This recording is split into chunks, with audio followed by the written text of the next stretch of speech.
வாழ்க வையகம், வாழ்க வையகம், வாழ்க வளமுடன்.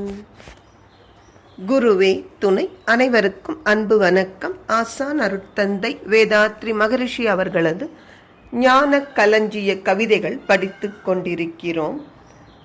இன்று கவி எண் 210, விஞ்ஞான வளர்ச்சி என்பது தலைப்பு. இயந்திர விஞ்ஞான முறை வளரும் நாளில் எல்லா நாடுகளும் இணைந்து இயன்ற மட்டும் சிந்தனையால் சீர்திருத்தம் வாழ்வில் பெற்று செல்வ வளத்தை பெருக்கி வாழ்வதல்லால் அந்த நாள் கதை பேசி ஆர்ப்பரித்து அப்பாவிகள் உள்ளத்தில் விஷத்தை ஊட்டி சொந்த லாபம் பெருக்கும் சுயநலத்தோர் சூழ்ச்சிக்கே மக்கள் பலியாக வேண்டாம். அருட்தந்தை தமிழகத்தில் 1960களில் ஆட்சி இருந்த நிலைமை, இன்னும் சொல்ல போனால் நம்மில் பெரும்பாலோர் பிறந்து கூட இருக்க மாட்டோம். அந்த ஆட்சி அதிகாரத்தை கைப்பற்ற துடித்தவர்கள் மக்களை உணர்ச்சி வயப்படச் செய்து அவர்கள் எண்ணத்தை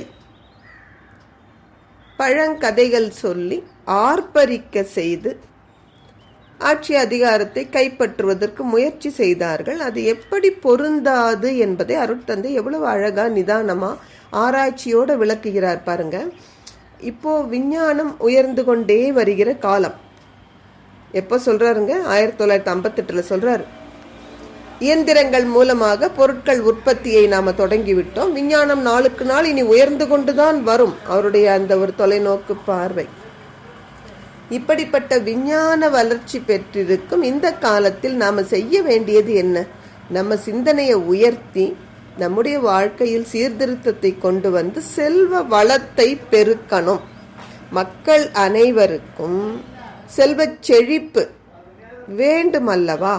அதற்குரிய திட்டங்கள் தீட்டி செயல்படுத்தணுமே தவிர பழங்கதையை பேசிக்கிட்டு அப்படி இருந்தோம், நம்ம எவ்வளோ வீரர்களாக இருந்தோம், அப்படி எல்லாம் பேசி அப்பாவி மக்கள் மனத்துல விஷத்தை ஊட்டி அதன் மூலம் தான் தலைமை பொறுப்புக்கு வரக்கூடிய அந்த சொந்த லாபம் அதை மனதில் கொண்டு சுயநலமாக உழைக்கிறாங்க இல்லையா, அவங்க சூழ்ச்சிக்கு மக்கள் பலியாக வேண்டாம் என்று அருட்தந்தை எச்சரிக்கை கொடுத்தார்.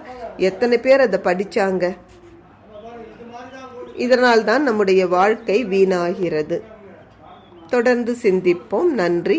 வாழ்க வளமுடன்.